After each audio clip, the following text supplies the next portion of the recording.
del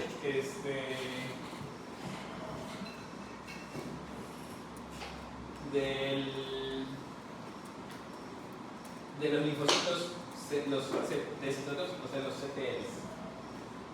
Ahora, también dentro de estos mecanismos efectores celulares, pues entran las células natural killer, que sabemos que son células innatas, pero también, como estábamos viendo en la clase anterior, prácticamente los mecanismos son iguales.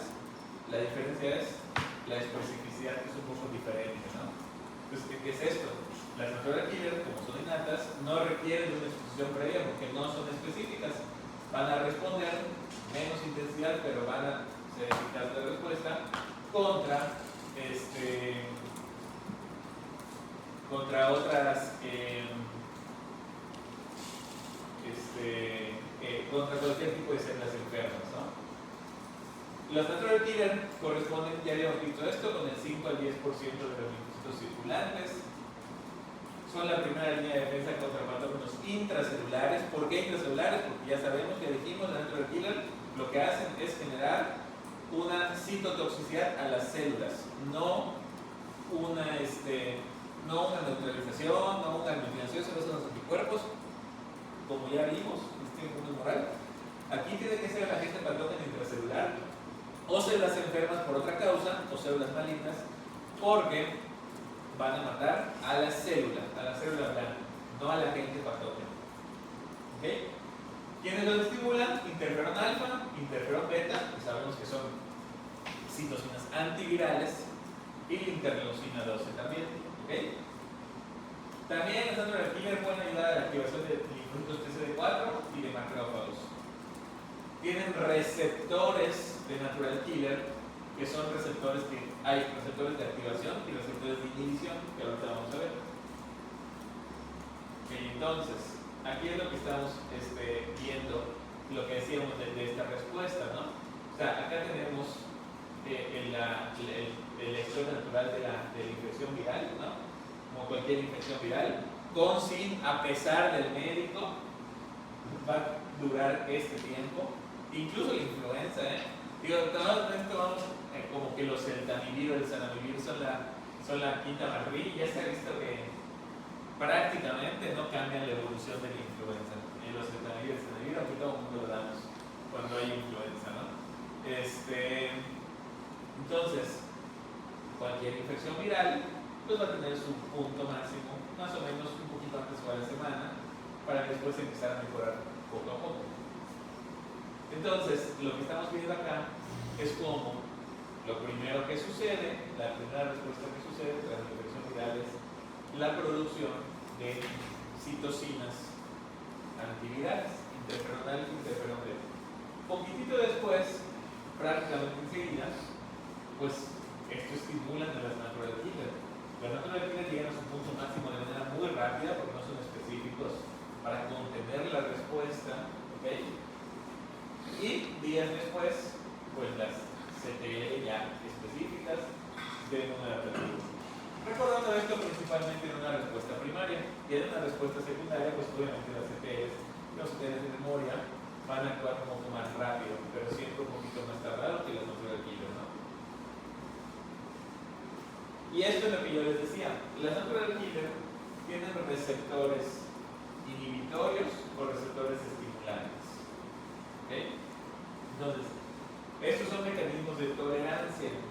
Aquí, estos otros mecanismos de tolerancia periférica, en donde lo que va a dictar si una natural killer tiene que matar a una célula o no, es el balance que se da entre la inhibición de los receptores inhibitorios o de los receptores activadores.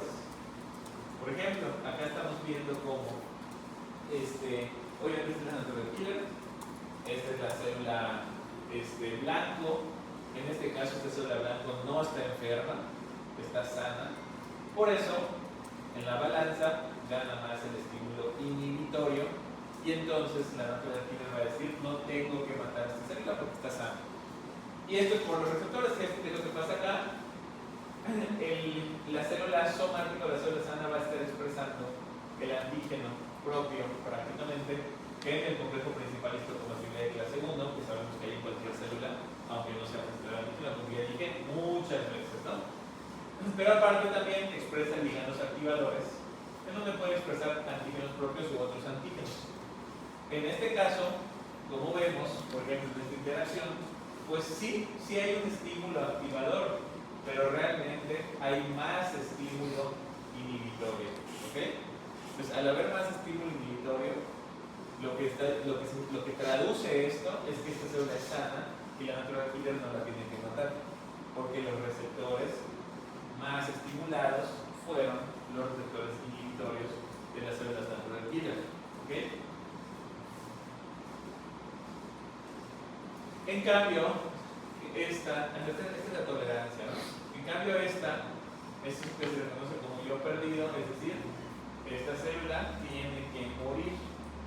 ¿Qué es lo que pasa? Gana el balance del activador que el inhibitorio, porque en este caso es una célula enferma, o sí, ya sea por infección, o porque es maligna, o por cualquier cosa. ¿Cómo las natural killers saben que tienen que matar a esta célula? Para empezar, porque esta célula, o sea, en realidad la responsable es más esta célula. ¿Por qué? Porque deja de expresar, como dice acá, el complejo principal de histocompatibilidad de clase 1, ¿no? Es decir, deja de expresar su propio antígeno porque está enferma, se expresa solamente este ligando activador con un antígeno que se une al receptor activador.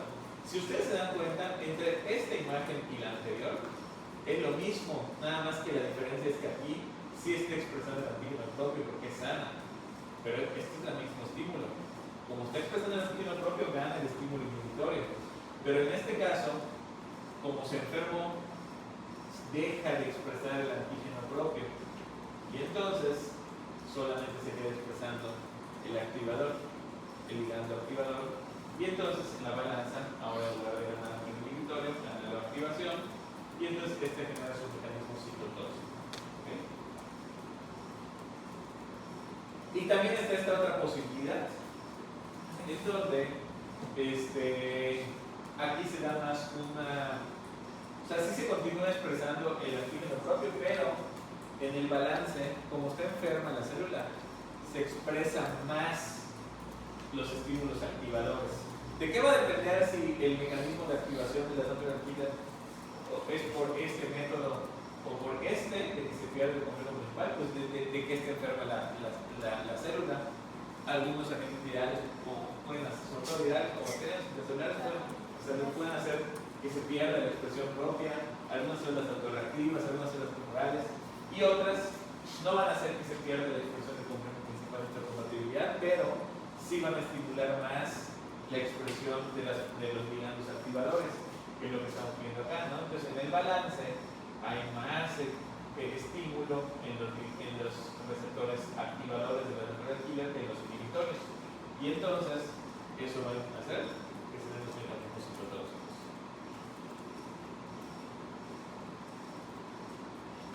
Estas son algunas características que tienen los receptores de la natural killer. La verdad, creo que es algo muy específico. Normalmente les digo que no se lo tienen que aprender, porque sí ya es como muy específico. O sea, con que ustedes sepan que hay receptores natural killer que son inhibitorios y que son activadores, que como hay todos estos tipos, pero es ya creo que muy específico. Y la verdad es que no es tan importante. ¿Por qué? Porque finalmente no son específicos. Entonces no es como que tan importante esta parte.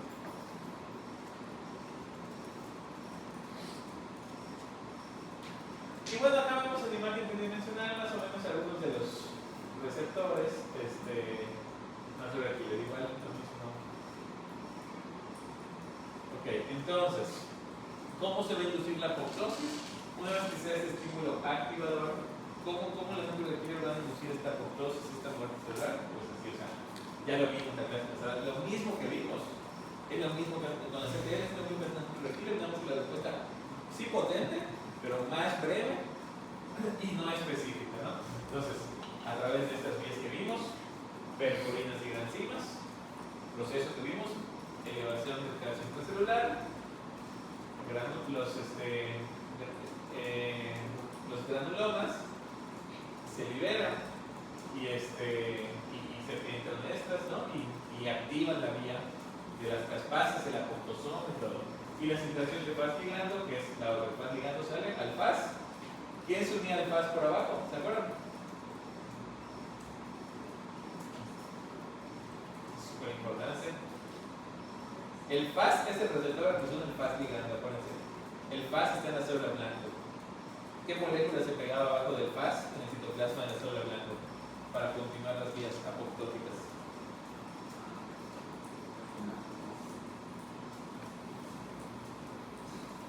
Súper importante, ¿eh? ¿Qué era el faz?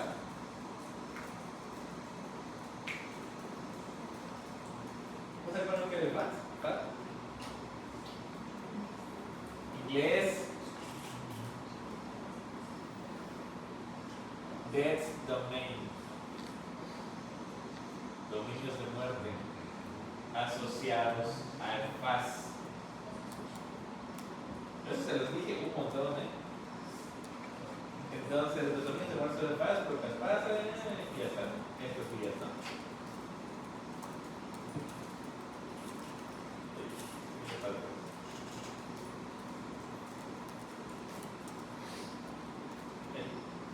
Entonces, ahora, ya no hay más imágenes después de esto porque es lo mismo de la imagen anterior, nada más que sin ser específicos. Lo que sí es importante es que para que las natural killer puedan inducir apoptosis en una célula, requieren antes tener el permiso. ¿Cómo tienen el permiso? Todas las células natural killer en su periodo de vida tienen antes que haber tenido un estímulo inhibitorio, es decir, esto, todas las natural killer en algún momento, antes de generar apoptosis en cualquier célula, tiene que haber sido primero un estímulo inhibitorio y no haber generado apoptosis. Y después de eso, ya esa natural killer puede inducir apoptosis en otras células.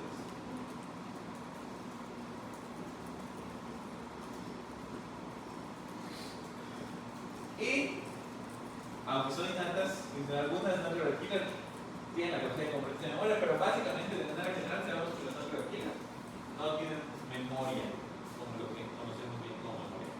Ok, les decía solo un pedacito, con eso terminamos la parte. De hecho, con eso terminamos el segundo bloque del curso y entramos ahora mismo al tercer y último bloque del curso, que es, o sea, terminamos ya todos los que son los mecanismos básicos. Y vamos a empezar a ver un poquito más lo aplicado, o lo que es útil. Digo, todo es útil, todo lo que tiene que saber, todo les va a servir, pero ya como que aplicarlo un poquito más a conceptos médicos, que yo sé que todavía está en el tercer semestre, pero pues sí tenemos que empezar a ver unos conceptos ya aplicados, ¿no?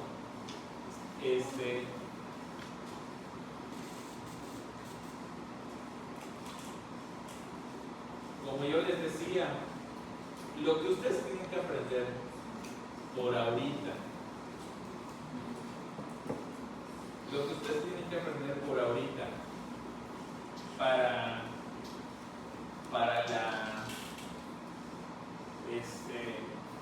el curso y lo que se va a evaluar es suficiente con lo que hay en los capítulos de sus libros de inmunología, que son como conceptos generales. Lo que vamos a ver en las exposiciones sí lo tienen que exponer bien, que es ya hablar acerca de ejemplificar. O sea, estos conceptos los van a ejemplificar. Por ejemplo, de manera que avanzar los contra patógenos, ¿no? Virus de Epstein-Barr. ¿Qué mecanismos utiliza el virus de Epstein-Barr para modificar este inmune? ¿Y cómo este inmune responde al Epstein-Barr? Acuérdense que específicamente hablando de los agentes patógenos,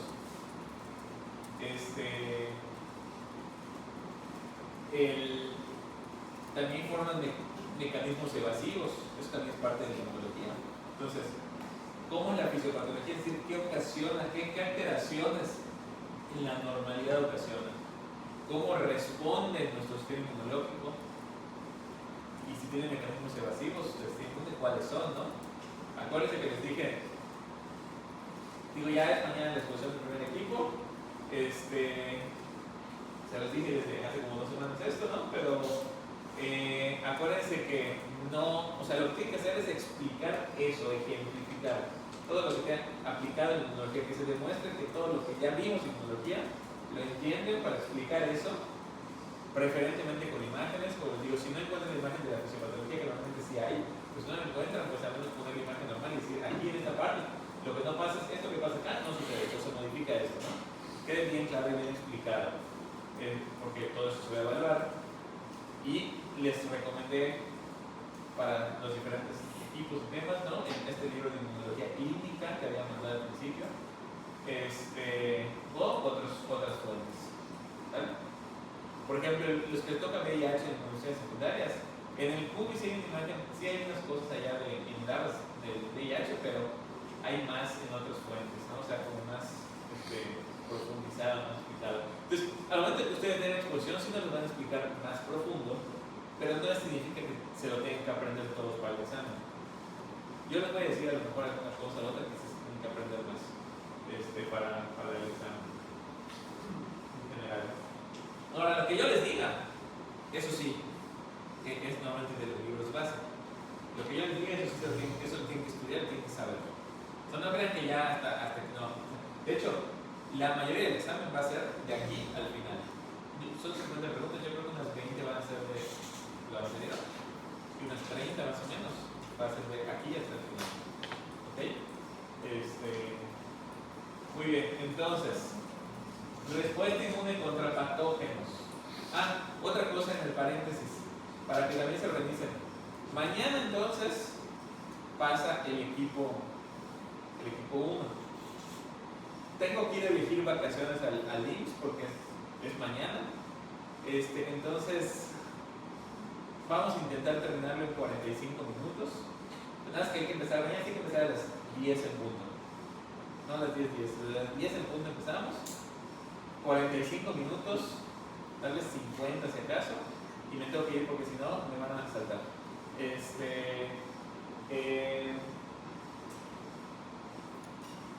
El próximo miércoles yo les voy a dar la clase en general de las inmunodeficiencias.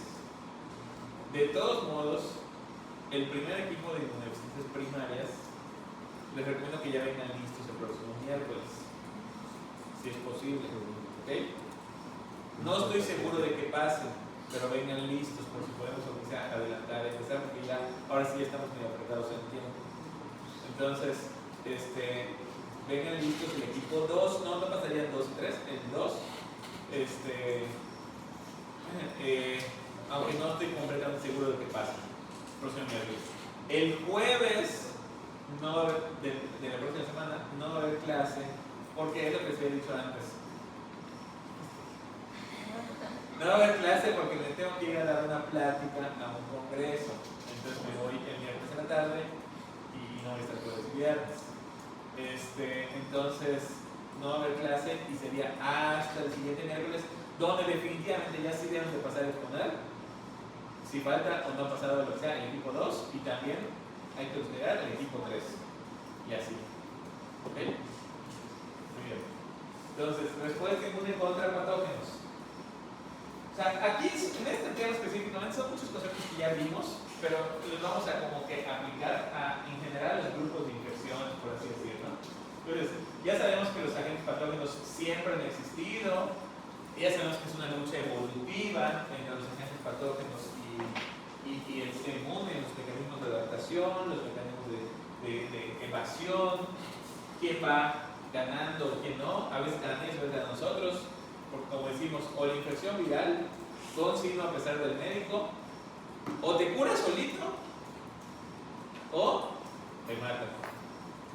Las infecciones virales puede tomar mucho tiempo, como el VIH, pero te curas solito o te matan. Cuando el VIH obviamente es una excepción a la regla, porque en VIH ahí sí los antirretrovirales son altamente eficaces, ¿no? Ahí sí, en infección por VIH, afortunadamente, ¿no?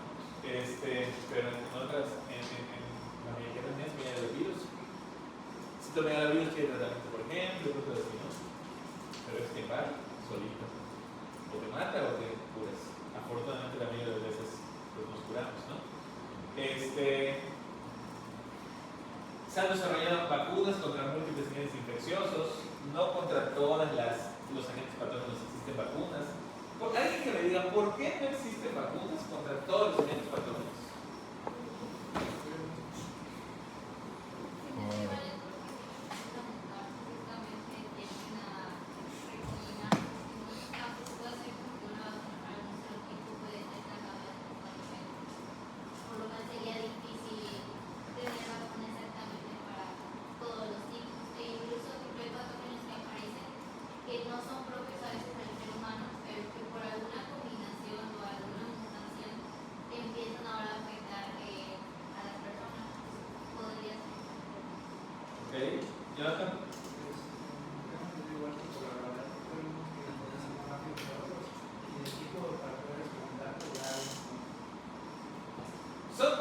Son muchas causas, ¿no? O sea, lo que pasa aquí es, sí tiene que ver la mutación, pero por ejemplo para la influenza que muta cada año, pues hay vacunas, no se vacunar cada año. Son muchas cosas. Una cosa importante igual es la relevancia del agente patógeno. O sea, por ejemplo, hay agentes patógenos que no tiene caso tener vacunas porque generalmente no ocasionan infecciones de gravedad. Aunque la verdad es que también es subjetivo. La verdad, si nos ponemos muy así, muy honestos, yo lo que pienso es que hay muchos para los que no hay vacunas, porque a las empresas farmacéuticas no les conviene económicamente. Y ya. O sea, no convenir a algo económicamente, pues no se hace investigación de eso, con desarrollo de esas cosas que no les conviene económicamente, ¿no? Muchos agentes patógenos no tienen importancia, pero la realidad es que se podrían generar vacunas prácticamente para cualquier agente patógeno. Ahora, por ejemplo, la del VIH, que está muy avanzada, ahí hay cuestiones más difíciles porque el virus es diferente, es un retrovirus, que eso nos va a explicar los de las inmunologías especiales por qué es un retrovirus, ¿no? O sea, es un retrovirus y entonces eso dificulta el desarrollo de la vacuna. Pero, por ejemplo, para COVID-19 sacaron la vacuna en menos de un año prácticamente. Si hubieran puesto tanto esfuerzo para otras cosas, también podrían haber hecho eso. Pero obviamente, una vacuna para COVID-19, obviamente además de que era una urgencia, porque la gente estaba muriendo, pues era evidente que era rentable porque les iba a generar ganancias multimillonarias a muy corto plazo, porque todo el mundo se iba a vacunar, literalmente todo el mundo, ¿no? Entonces, pues, convenía más. En cambio, la vacuna de VIH, pues sí hay muchos casos y de hecho si hubiera vacuna todos pues deberíamos de vacunar con VIH, ¿no? Pero obviamente es difícil desarrollar la vacuna, llevan años haciéndolo, parece que ya están como cercanos, ¿no? Pero por ejemplo acaba de salir la vacuna del virus sincitial respiratorio, que por cierto se le pone a la mamá, no al bebé, realmente. Entonces la del virus sincitial respiratorio que acaba de salir, está prácticamente recientemente aprobada, la del virus sincitial respiratorio. Rinovirus, adenovirus, pues no tiene tanta repercusión, tanta relevancia como para desarrollar vacunas. Sin embargo, si nos podemos analizar, la principal causa de neumonías graves en lactantes es rinovirus, que todo el mundo desprecia, pero es rinovirus. Entonces, pues es difícil de decir, depende del agente patógeno, sí de sus mutaciones, sí de la utilidad que puedan llegar a tener, la relevancia de los agentes patógenos. Por ejemplo, también ya existe una vacuna para Streptococcus pyogenes, no está muy difundida, no está muy difundida tampoco, pero bueno, existe. La vacuna contra dengue, que terminó siendo una porquería, es una vacuna mexicana que inventaron acá, pero antes en México se hacían buenas cosas, cuando ya daban presupuesto. Y de hecho era una buena idea, nada más que la vacuna no funciona bien porque no es eficaz. Y de hecho se ha visto que cuando la persona no ha tenido dengue y se vacuna, cuando le dé dengue le puede dar más grave. Y es una vacuna que se vende en la medicina privada. Yo jamás le he indicado a nadie vacuna contra dengue, pero hay médicos que sí lo recomiendan, no sé por qué, y hay gente que se la pone. Entonces, pues es como difícil, pero lo que sí es evidente es que las vacunas son eficaces, ¿no? Y por eso existen las campañas de vacunación que definitivamente han logrado disminuir los índices de infección de manera muy importante en el mundo. Desgraciadamente, por ejemplo, ahorita hay un brote de sarampión terrible, en parte por culpa de los antivacunas, pero también por culpa del gobierno. Prácticamente todo el sexenio anterior era dificilísimo conseguir la triple legal. Ahorita ya está consiguiendo, pero porque hay casos, nada más por eso. ¿No? Les valdría también. La vacuna de BCG, la tuberculosis, no hay. Eso no se puede conseguir ahorita.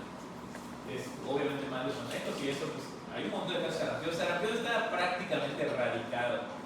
Prácticamente erradicado. De hecho, ya, yo me acuerdo cuando yo estaba estudiando medicina, casi al principio de la carrera, hubo una campaña mundial para erradicar definitivamente el sarampión. Empezaron a vacunar a todo el mundo para, como la, ¿qué enfermedad se erradicó?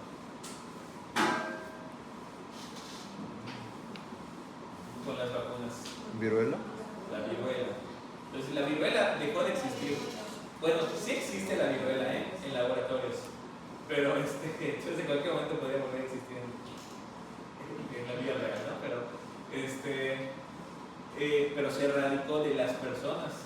El sarampión estuvo a punto de erradicarse en el mundo y por culpa de los antivacunas y en nuestro país por malos manejos, en varios países igual, ¿no? Regresó el sarampión. Hay un montón de casos ahorita, un montón de casos. Antes, hace más de 5 años, no existían casos de sarampión reportados en México, desde años antes. Y ahorita un montón de casos. En Jalisco hay un montón de casos, en Chihuahua, en Ciudad de México ya hay también. Entonces, aquí todavía no se ha reportado en Yucatán, pero no tarda en llegar, porque el sarampión es extremadamente contagioso. Y 1 de cada 3 niños con sarampión termina hospitalizado. Entonces, pues obviamente también hay organismos que llevan o ven la vigilancia epidemiológica, que es la Organización Mundial de la Salud, y las clínicas para el control de enfermedades en Estados Unidos, que son las CDC. Si nosotros vemos las causas de mortalidad en el mundo, las principales causas de mortalidad tienen que ver con las infecciones. Digo, obviamente los bebés pretérminos se mueren, de hecho muchos de ellos se mueren por enfermedades infecciosas, pero muchos de estos prematuros mueren a causa infecciosa, aunque también por otras causas, ¿no? Respiratorias y así, pero en las infecciones respiratorias sean neumonías, asfixia se complican con infecciones, diarrea sigue siendo muy importante, esta pues no, sepsis, infecciones neonatales, paludismo, la desnutrición, que lo vamos a ver en las causas de inmunodeficiencias secundarias, sarampión y meningitis, ¿no?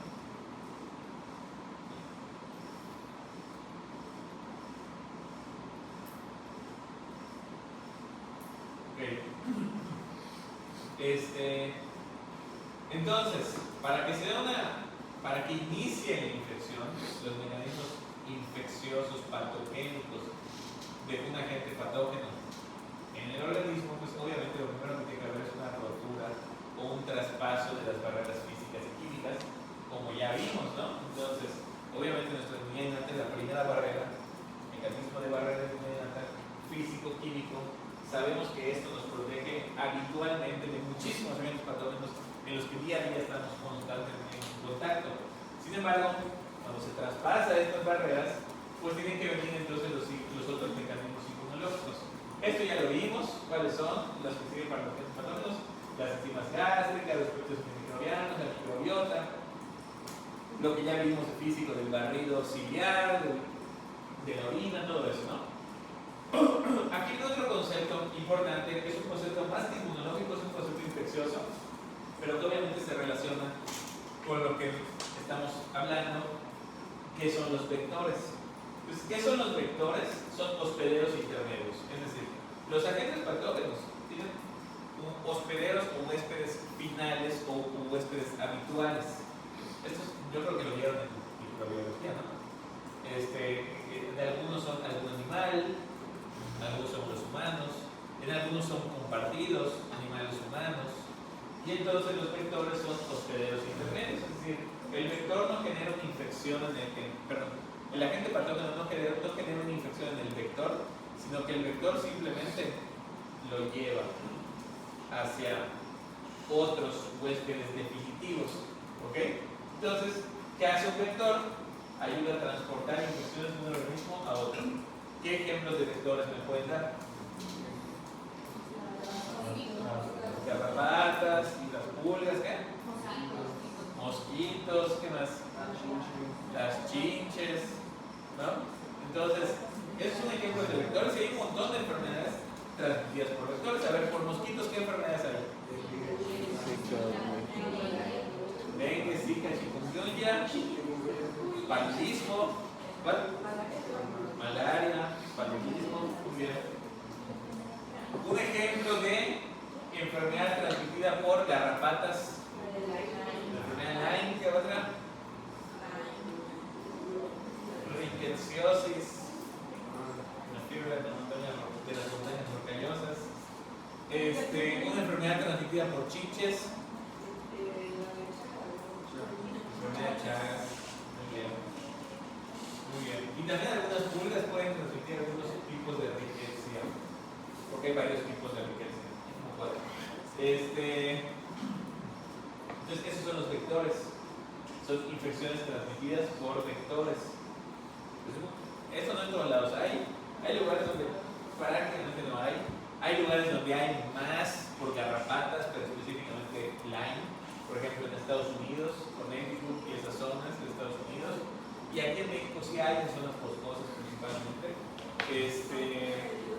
Por eso luego cuando acá hay muchos casos de Lyme supuestamente, sí, aquí es una zona boscosa. Sí hay venados, pero no es en todos los venados la tipo de estas garrapatas. Porque además esa garrapata no es tanto de los perros, es de los venados, aunque incidentalmente puede estar en perros. Lo que sí hay mucho acá, mucho son rickettsiosis aquí en Yucatán, obviamente dengue. Afortunadamente no ha habido Zika y chikungunya, pero en otras partes del mundo sí, ¿no? Chagas, prácticamente en todos lados. Ok.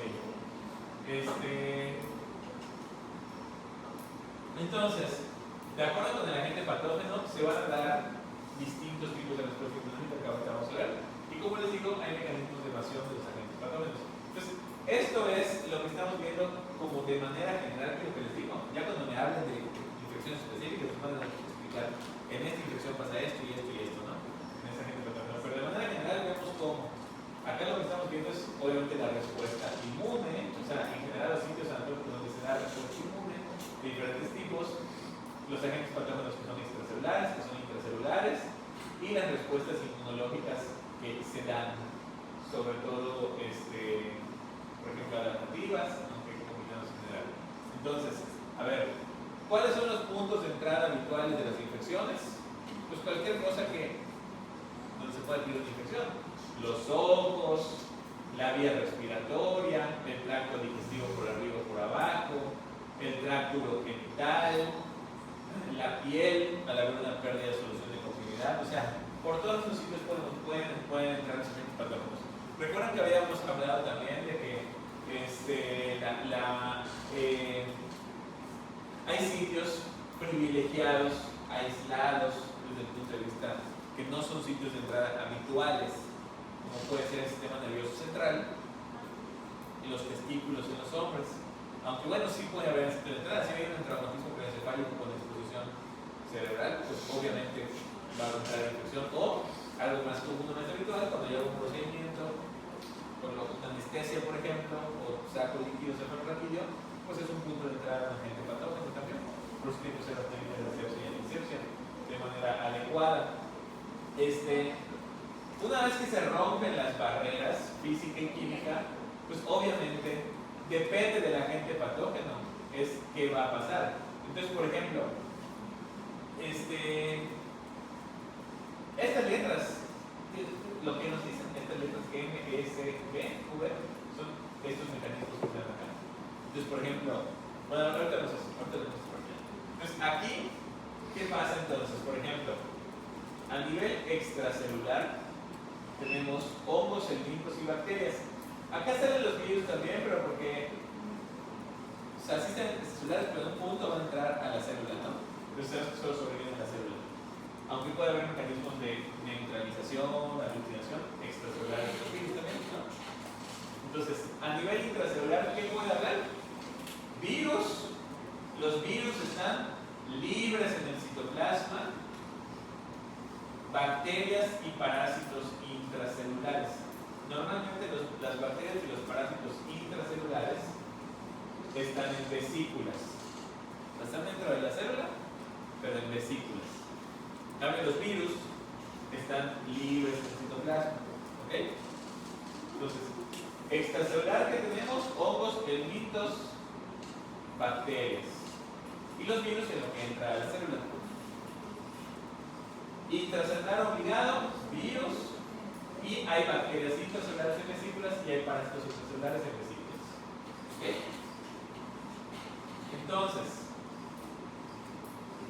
estas M, que son las mucosas, van a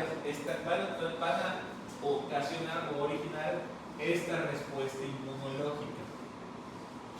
Entonces, todo lo que sea en mucosas, ¿ok?, va a desencadenar una respuesta inmunológica mediada por TH2, ¿ok? Linfocitos TH2, lo que sea en mucosas, como vemos acá. ¿Qué agentes patógenos pueden desencadenar esta respuesta TH2 en mucosas? Prácticamente o casi todos menos parásitos. Virus, o sea, parásitos pequeños, ¿no? Virus, bacterias, parásitos grandes como gusanos o helmintos, y hongos. Estos 4 agentes patógenos pueden desencadenar una respuesta TH2 en la misma mucosa. ¿Okay? ¿Quiénes son los protagonistas acá? Las células linfoides innatas, como las Natural Killer. ¿Okay? Las células linfoides innatas, los linfocitos B y los linfocitos B, pero que se encuentran en el esmalte, en el tejido linfoide de las mucosas, porque estamos hablando de las mucosas. Pues estos son los que pueden desencadenar estas respuestas de tipo. La IgA soluble, ¿okay? Porque recuerden que la IgA, sobre todo la IgA2, está muy presente en mucosas, ¿okay? La IgA, los mastocitos productores con IgE, mastocitos, y los componentes antimicrobianos que hay también en el mecanismo de barrera.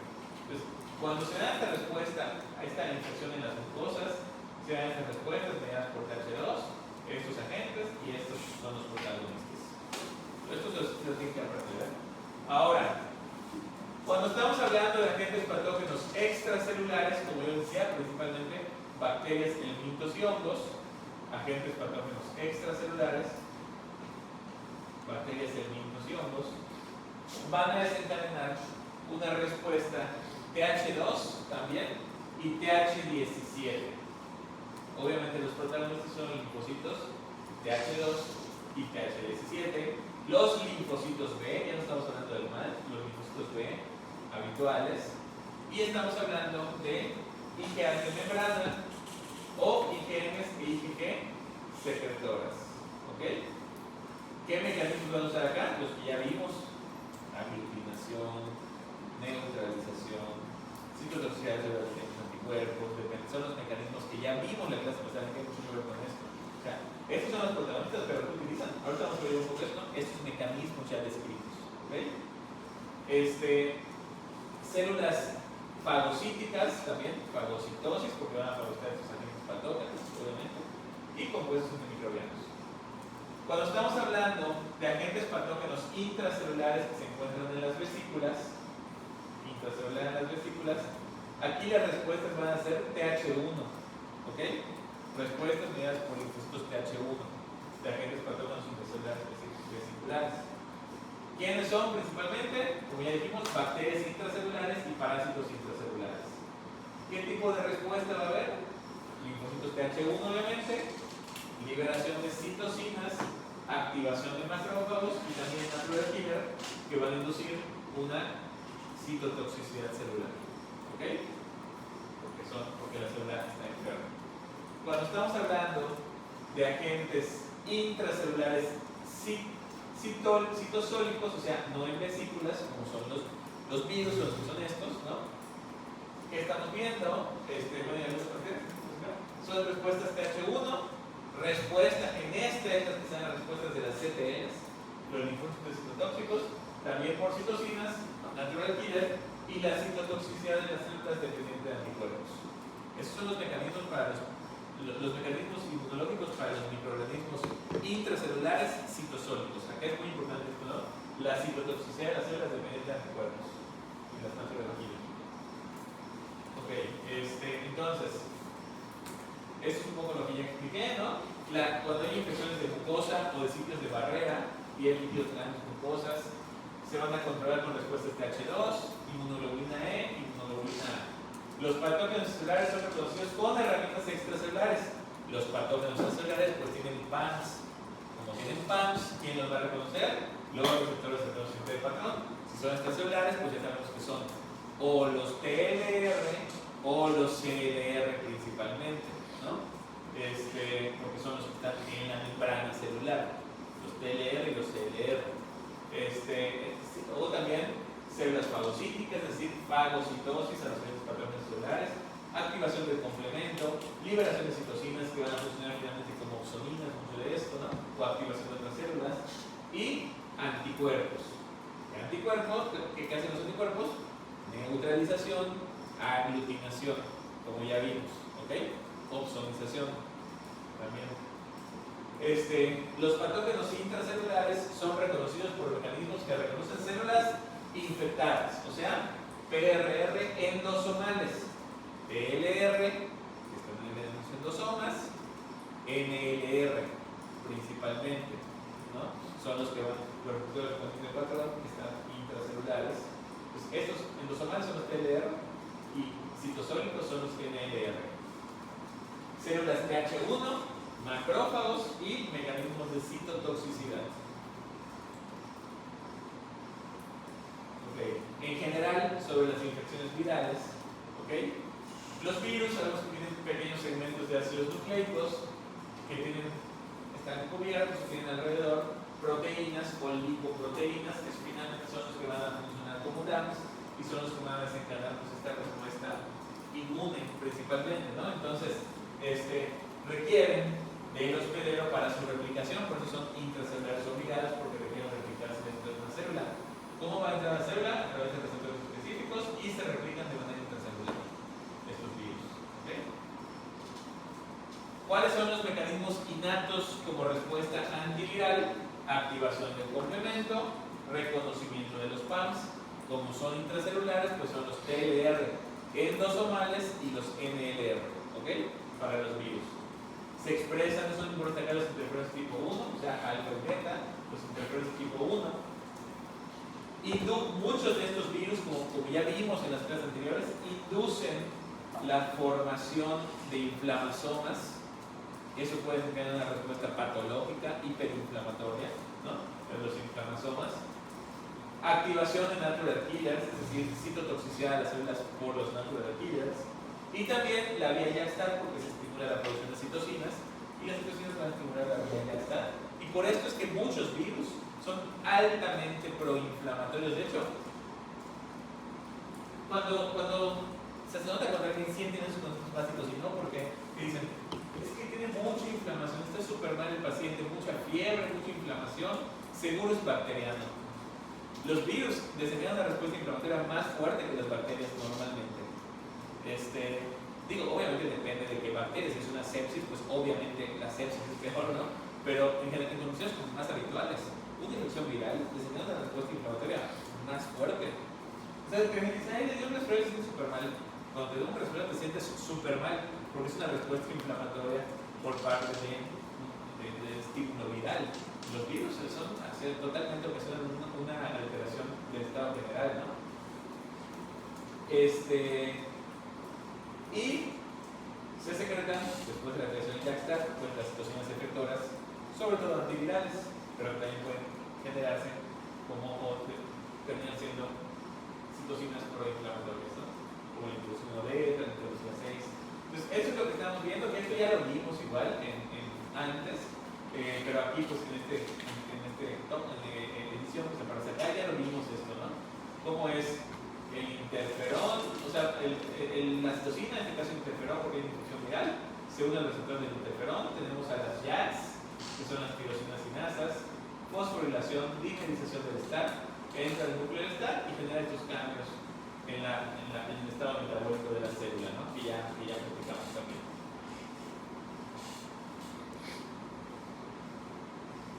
Ok, las respuestas que se dan a los virus, las respuestas pueden ser humorales o celulares.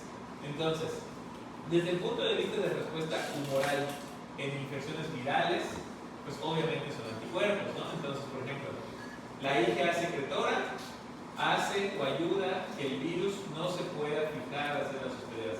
¿Qué es lo que les decía? O sea, el virus es intracelular, pero tiene que entrar a la célula. Entonces, antes de entrar a la célula, la IgA puede bloquear el virus y hacer que no entre. ¿Cómo se llama esto? Neutralización, ¿no? Impide su unión a la célula y no deja que entre, ¿ok? O aglutinación, principalmente en neutralización. Entonces, principalmente ¿quién? La IgA secretora, o sea, la que se encuentra en las mucosas. Entonces, si yo tengo una infección viral en la nariz, va a haber un montón de IgAs en el fondo de la nariz y ya se van a estar neutralizando los virus. Otros, también IgA, IgG e IgM, bloquea la fusión de la envoltura viral con la membrana plasmática de la célula hospedera, parecido, ¿no? IgG e IgM mejora la fagocitosis de partículas virales, las opsoniza. Anticuerpos IgM, aglutinación. Principalmente IgM, aglutinación, ¿no? Complemento activado por anticuerpos IgG o IgM, es decir, opsonización, ayuda a la opsonización de C3b y luego para análisis formación de complejo ataque a la membrana. Desde el punto de vista de la respuesta inmune celular, ¿qué pasa? El interferón gamma, que es secretado por células de distintos ecooperadores o citotóxicos, pues actividad antiviral directa del interferón. Los CTLs, pues obviamente va a matar a las células infectadas por virus, que ya es lo que acabamos de ver. La naturaleza de macrófagos, lo mismo, ¿no? Citotoxicidad de las células dependiente de anticuerpos. O sea, lo marcan los anticuerpos y vienen estas células y generan la citotoxicidad. ¿Qué mecanismos de evasión tienen los virus en general? Por ejemplo, la hepatitis C, el virus de la hepatitis C, ¿qué puede hacer? Evasión contra la acción de interferón de tipo 1. Es decir, inhibición del receptor de PK.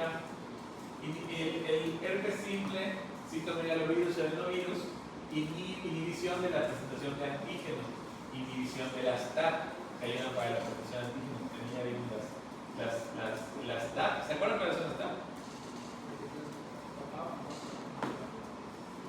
No las que destapamos. ¿Cuáles eran las TAP? Lo bueno es que ya se evalúa eso, pero acuérdense, el tema es complejo principal y psicomotiliar. ¿Cuáles son las TAP? TAP 1 y TAP 2. Sí, permiten la entrada del antígeno ya procesado por el inmunoproteasoma al retículo de plasma. ¿Vale? No, solo era para que entre. Los receptores usan energía. Y ya que se procesó con el inmunoproteasoma, entra al retículo plasma para ahí unirse el complejo principal y la compatibilidad. Entonces inhibe, por ejemplo, las TAPs, no pueden entrar al antígeno. ¿No? Cambio constante de su antígeno de superficie, como el VIH o la influenza, mutación. Inmunosupresión generalizada o específica. VIH, de manera muy crónica, nos van a explicar los que nos expliquen lo que va haciendo, va inmunosuprimiendo al paciente hasta que lo inmunosuprime profundamente. Y el virus de este mal sí es agudo, es rápido y puede matar al paciente incluso, ¿no? Ok, entonces, por ejemplo, este es un ejemplo de lo que estamos viendo con el virus de la influenza precisamente. Vemos como el virus de la influenza pues es un virus mutagénico, ¿ok? Entonces, ¿qué es lo que va a pasar?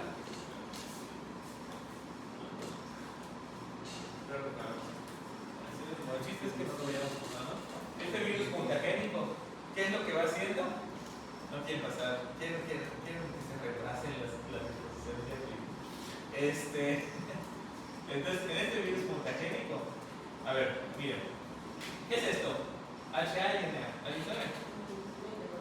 Hemaglutinina y neuraminidasa. ¿Qué son?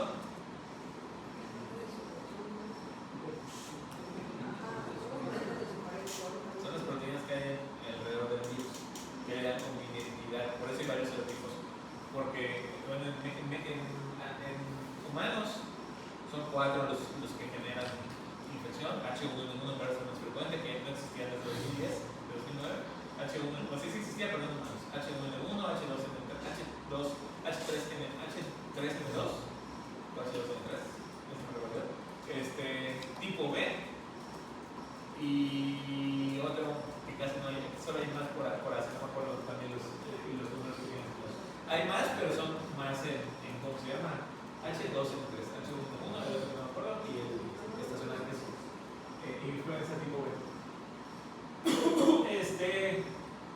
Y entonces hay más en otros seres vivos, ¿no? ¿Qué es lo que pasa acá? Este es el virus de la influenza. Este es una célula del huésped en el momento que le da influenza a este paciente genera anticuerpos.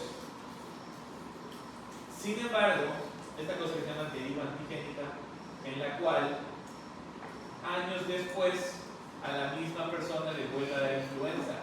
Pero en el proceso de los años que van pasando del virus de la influenza, el virus de la influenza va mutando cada vez más.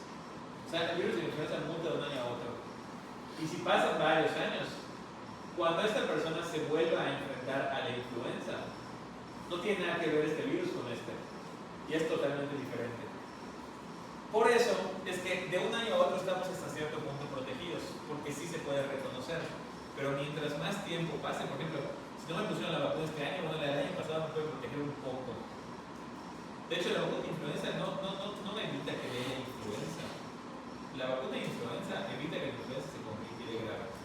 Pero si tienes la vacuna de influenza, te puede dar influenza. Si estás en contacto con alguien, te va a dar influenza, pero te va a dar leve, ¿no? Entonces, vemos como este no es tan diferente, no es tan diferente, ya son súper diferentes estos. Entonces, en este caso, esta persona es como si nunca le hubiera dado influenza y le va a dar grave la influenza, porque van cambiando los componentes génicos de la neuraminidasa, la hemaglutinasa, pero también, sobre todo, la información genética del virus, ¿no?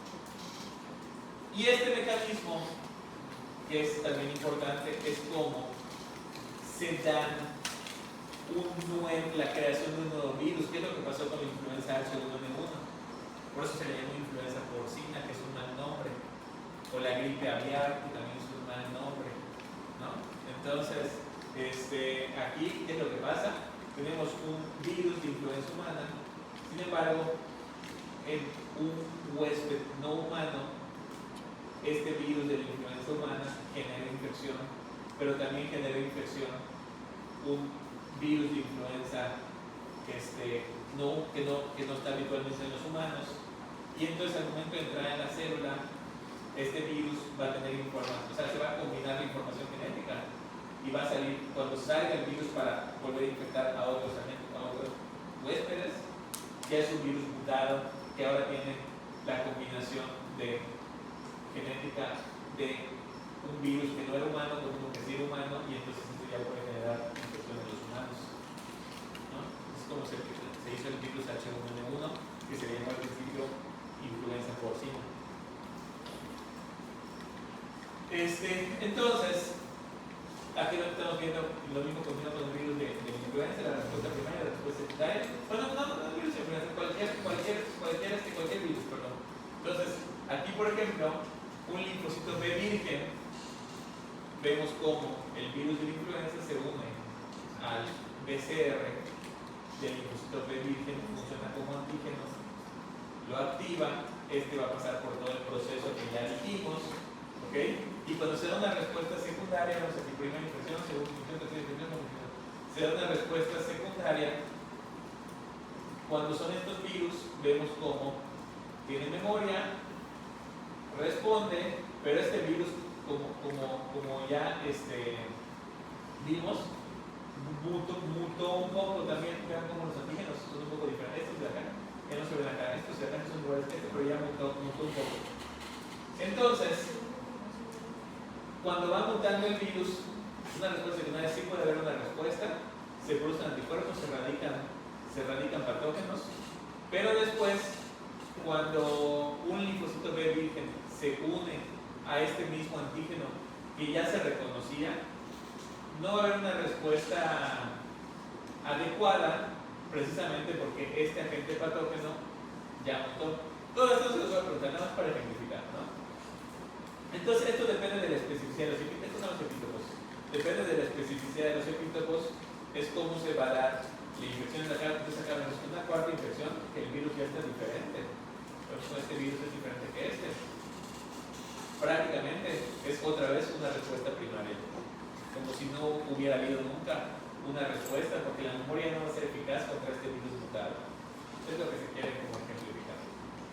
No soy infectólogo ni microbiólogo ni nada de eso, pero bueno, soy médico, ¿no? Y entonces, desde el punto de vista como médico, pues eso es lo que se puede explicar. Ok, ahora, infecciones bacterianas.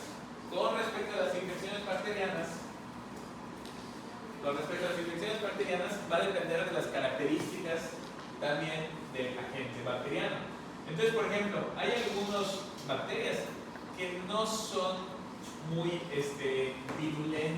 virulencia, o sea, bacterias se refiere a la capacidad que tiene el agente patógeno de inducir la enfermedad, ¿no? De inducir la infección. Entonces, si es inóculo bajo, acá es importante la carga bacteriana, la carga viral, es lo mismo que yo me pique ya, a que tengo una herida, o que me pique con algo que está súper sucio, manchado con él, o sea, contaminado con heces o con otros patógenos, a que sea algo más limpio, ¿no? Entonces, inóculo bajo, va a haber una virulencia baja. También hay bacterias que tienen menos virulencia por sus características y otras que tienen más, ¿no? ¿Cómo se puede controlar esto cuando es un inóculo bajo? Fagocitosis en los tejidos. Las células locales de los tejidos fagocitan, ¿no? Y son las que controlan la infección.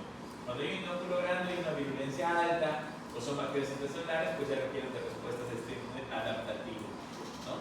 Inóculos altos, bacterias intracelulares, virulencias altas.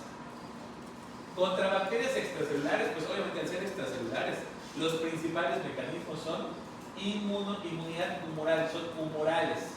Como que ejemplo, Clostridium tetani, Corynebacterium difteria, o sea, tétanos y difteria. Que de todos modos estos, pues prácticamente terminan matando al huésped, ¿no? La inmunidad celular es la principal respuesta contra bacterias intracelulares, obviamente, porque están intracelulares.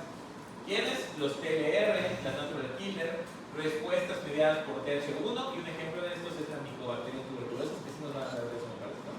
De Mycobacterium tuberculosis, que es nuestra ocasión. Ok, entonces, acá lo que estamos viendo es hay una rotura del mecanismo de barrera físico. Por ejemplo, estas bacterias producen toxinas, puede ser seguramente un estafilococo o un streptococo, que son bacterias de las que principalmente producen toxinas. Entonces producen toxinas, y entonces acá vienen bacterias extracelulares y sus toxinas, mecanismos humorales. Vienen los anticuerpos,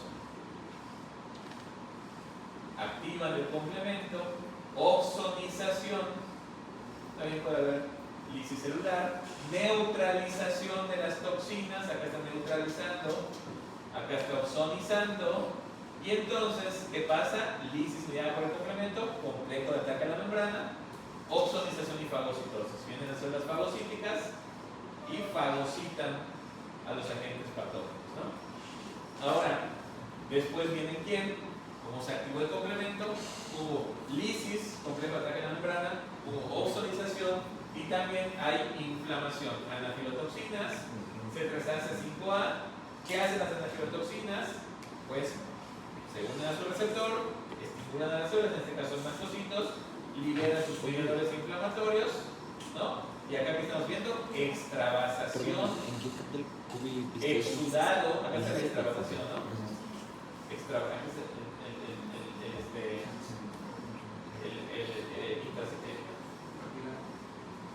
Los capilares, acá está el sitio de atención, extravasación, vienen los neutrófilos, extravasación,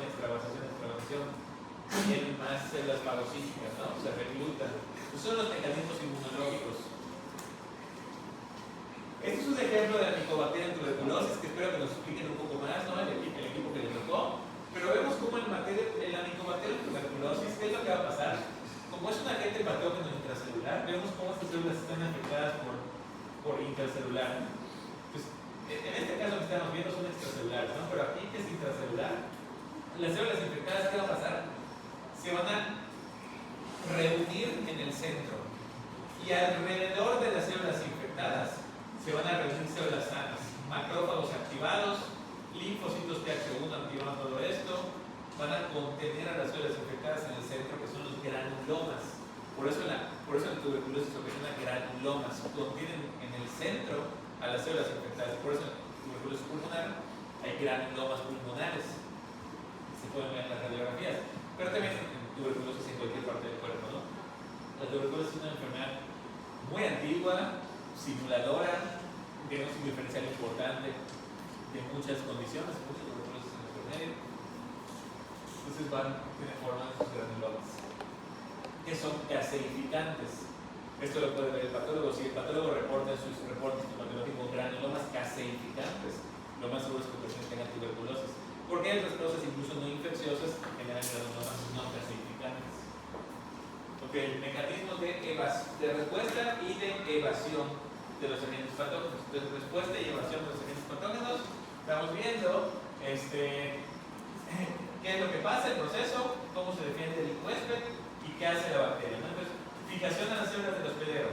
¿Cómo se defiende? Bloqueo de la fijación por anticuerpos IgA secretores. O sea, cuando se fija las células del hospedero, acá son importantes las IgA secretoras.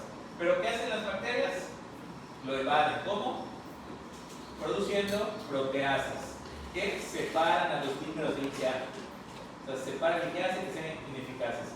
¿Quiénes? Por ejemplo, Neisseria meningitis, Neisseria gonorrhoeae, Haemophilus influenza.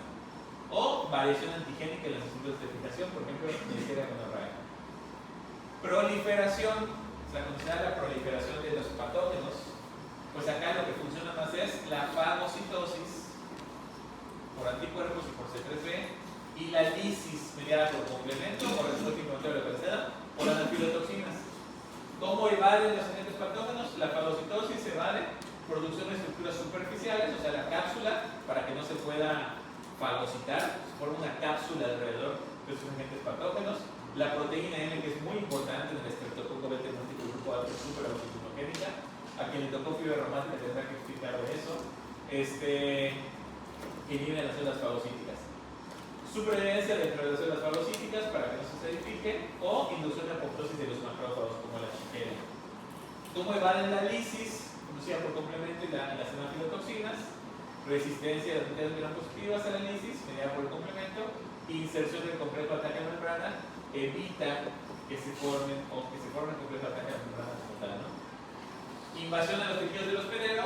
Acá el mecanismo que sirve es la aglutinación, mecanismo humoral. ¿Cómo se protege? ¿Cómo evade?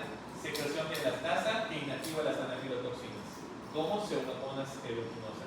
Y daño celular inducido por toxinas, como el estreptococo que produce toxinas. ¿Cómo lo contenemos? Neutralización por anticuerpos. ¿Cómo lo evade? Secreción de hialuronidasa, que puede mejorar la invasividad bacteriana. Ok.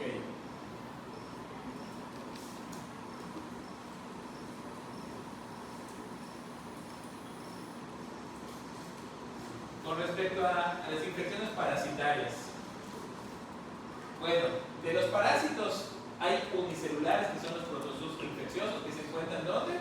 Dentro de la célula. No necesariamente siempre, pero alguna parte de su ciclo de vida van a ser intracelulares, que son unicelulares, ¿no? Pero también hay metazoos, que son los grandes, los helmintos o los gusanos. Estos son exclusivamente extracelulares, son más grandes que las células, de hecho se pueden ver, ¿no? Muchos de estos.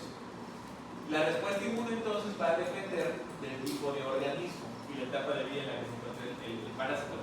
Sin embargo, punto importante y mensaje importante, la respuesta inmune menos eficaz es contra los helmintos. Es la respuesta inmune menos eficaz. Tienen que montar una respuesta inmune muy fuerte, muy potente, y por eso acá tienen que ver los mastocitos, los eosinófilos, los basófilos, pero los helmintos son los que es muy difícil de evadir. De hecho, prácticamente no los evadimos, nos contenemos un poco, pero cuando tenemos una infección por gusanos, tenemos la infección y va progresando y progresando, ¿no? Entonces, con respecto a los protozoarios, hay varios parásitos protozoarios, algunos son móviles, no todos son patogénicos tampoco.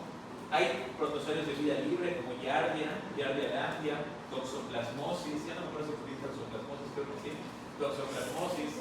Estos son trasladados por vectores artrópodos, por ejemplo el paludismo, y la inmunidad humoral pues es la respuesta más eficaz contra los parásitos protozoarios. Cuando es intracelular, pues obviamente la inmunidad celular. Pues que eso puede estar intra o extra, los protozoarios, ¿no? Y los gusanos celulitos, les digo, que dan respuestas inmunes. O sea, no débiles, son respuestas fuertes porque son de basófilos y eosinófilos, pero poco eficaces, ¿ok? Acá hay diferentes tipos, nematodos, sesos, tremátodos, y generalmente tenemos números totales, pocos parásitos, pero bueno, saben que se pueden complicar y puede ser incluso una oclusión intestinal, por ejemplo, por cúmulo de gusanos. Eso ha pasado, de repente tienen que quirófano y sacan gusanos, ¿no? Del intestino del niño o la persona. No se multiplican dentro del hospedero y no se pueden fagocitar porque son muy grandes. Generalmente acá lo que es importante, que sí es un punto importante, histamina y leucotrieno. Por eso tienen que ver acá los mastocitos y los eosinófilos. La histamina y los leucotrienos, ¿qué es lo que hacen? Que se expulsen más fácilmente, ¿ok? Y son respuestas de H2, interleucina 4 e IgE. Para terminar ya la clase de ahorita, pues básicamente lo que estamos viendo, un gusano, tenemos una célula plasmática que tuvo cambio de clase. Si se dan cuenta, ¿por qué cambio de clase? Produce IgE, no produce IgG, no produce IgM, no produce IgA. Produce IgG. ¿Por qué? Porque es una condición patológica, porque hay una infección parasitaria. Entonces ya hubo un cambio de clase en la que las células plasmáticas son productoras de IgE. Y entonces estos van a estimular a los mastocitos. Los mastocitos a los eosinófilos, también tienen que ver las anafilotoxinas. Los eosinófilos con las IgEs y los neutrófilos se van a pegar, van a opsonizar el gusano, pero no lo pueden fagocitar. Las células estas no los pueden fagocitar. Se van a reclutar más y más exudado aquí, ¿no? Macrófagos, neutrófilos, pero no se pueden fagocitar. Entonces, este es el problema con las infecciones por gusanos, ¿no? Por lo cual no es una respuesta inmune eficaz porque es más grande que las células inmunológicas. ¿Cómo lo van a fagocitar? Entonces, por eso tienen que liberar los mediadores como histamina, ¿no? Leucotrienos y expulsarlos, que es el mecanismo de defensa. ¿Ok? Pues ni modo, mañana terminamos micóticas.